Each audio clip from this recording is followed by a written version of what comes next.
श्रीमद् भागवत महापुराण दशम स्कंध अध्याय 46। उद्धव जी की ब्रज यात्रा। श्री सुखदेव जी कहते हैं, परीक्षित, उद्धव जी वृष्णिवंशियों में एक प्रधान पुरुष थे।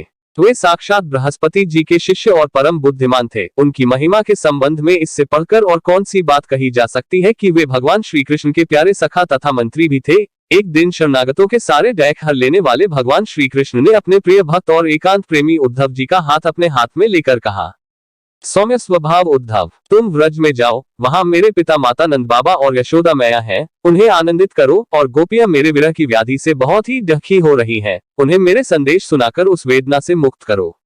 प्यारे उद्धव, गोपियों का मन नित्य निरंतर मुझ में ही लगा रहता है। उनके प्राण, उनका जीवन, उनका सर्वस्व मैं ही हूँ। मेरे लिए उन्होंने अपने पति पुत्र आदि सभी सगे संबंधियों को छोड़ दिया है।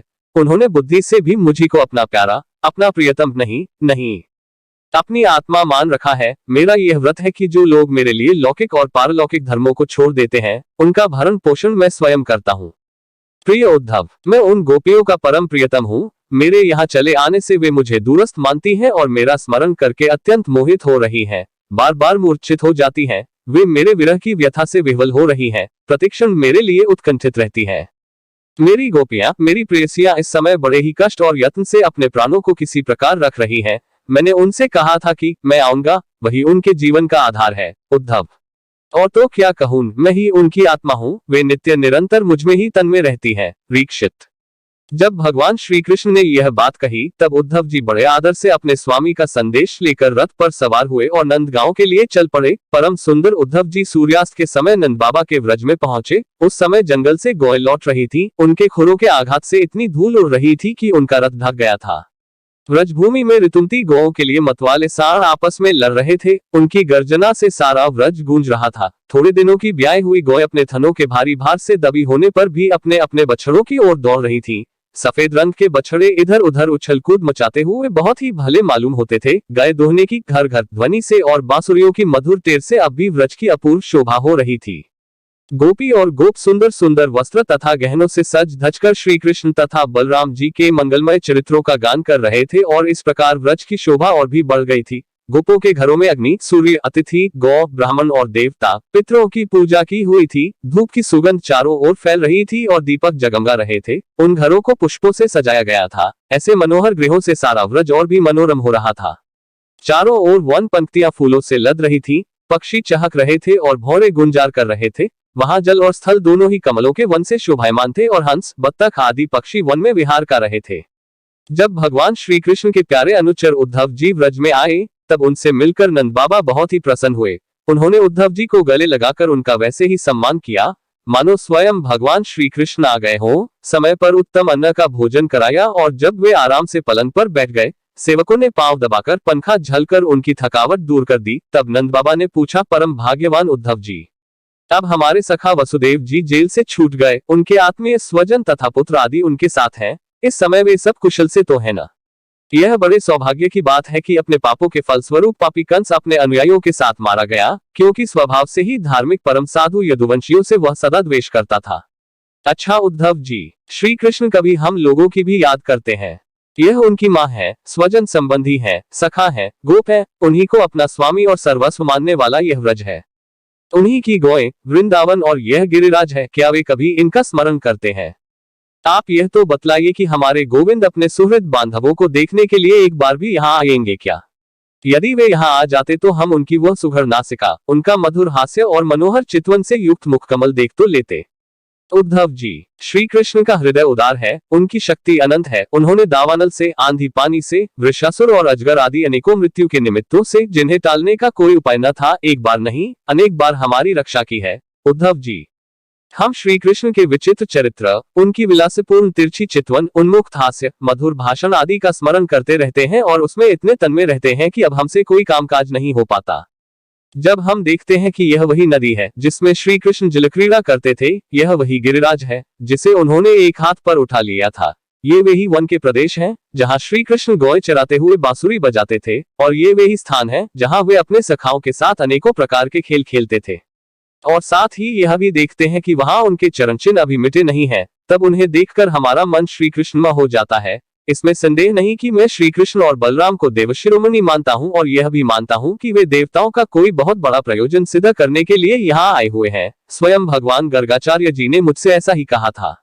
जैसे सिंह बिना किसी परिश्रम के पशुओं को मार डालता है, वैसे ही उन्होंने खेल खेल में ही 10,000 हाथियों का बल रखने वाले कंस, उसके दोनों अजेय पहलवानों और महान बलशाली गजराज कुवलयापीठ को मार डाला। उन्होंने 3 ताल लंबे और अत्यंत दृढ़ धनुष को वैसे ही तोड़ डाला जैसे कोई हाथी किसी छड़ी को तोड़ डाले।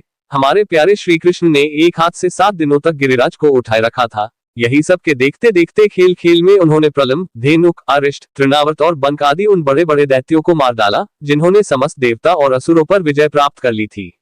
श्री सुखदेव जी कहते हैं, परीक्षित, नंद बाबा का हृदय यूं ही भगवान श्री कृष्ण के अनुराग रंग में रंगा हुआ था। जब इस प्रकार वे उनकी लीलाओं का एक एक करके स्मरण करने लगे, तब तो उनमें प्रेम की बाढ़ ही आ गई।